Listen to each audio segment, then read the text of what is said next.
નમસ્કાર દર્શકો, સુરેન્દ્રનગરમાં પનીર અને બટરની ગુણવત્તાને લઈને જિલ્લા ફૂડ વિભાગની ટીમે સઘન ચેકિંગ હાથ ધર્યું છે. સુરેન્દ્રનગરમાં પનીર અને બટરની ગુણવત્તાને લઈને જિલ્લા ફૂડ વિભાગની ટીમે સઘન ચેકિંગ હાથ ધર્યું. શહેરની વિવિધ હોટલો, રેસ્ટોરન્ટ તેમજ પનીર અને બટર બનાવતી ફેક્ટરીઓમાં ટીમ દ્વારા તપાસ કરવામાં આવી હતી. આ ઉપરાંત પનીર બનાવતી ફેક્ટરી અને ડિસ્ટ્રીબ્યુટરોને ત્યાં પણ ચેકિંગ કરવામાં આવ્યું હતું.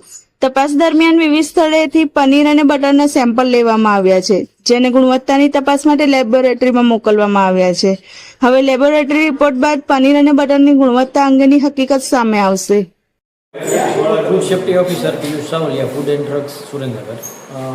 અમારી ટીમ દ્વારા જે એનાલોગ પનીર, ચીઝ અને બટરની જે પ્રોડક્ટ સેલ થાય છે તે અનુસંધાને અમારા દ્વારા સ્પેશિયલ ડ્રાઈવનું આયોજન કરવામાં આવ્યું. છેલ્લા 2 દિવસથી અને આજરોજ અમારા દ્વારા રેસ્ટોરન્ટ, ડેરી જે પનીરનું મેન્યુફેક્ચરિંગ કરે છે તે અને જે રિટેલ અને હોલસેલર ડિસ્ટ્રીબ્યુટરો છે તેની ત્યાં અમારા દ્વારા તપાસ કરવામાં આવેલી અને તપાસ દ્વારા અમારા દ્વારા જે લોકો પનીરનું મેન્યુફેક્ચરિંગ કરે છે અને જે સેલિંગ કરે છે તેના અમારા દ્વારા નમૂના લેવામાં આવેલા છે અને લેબોરેટરીમાં મોકલવામાં આવેલા છે.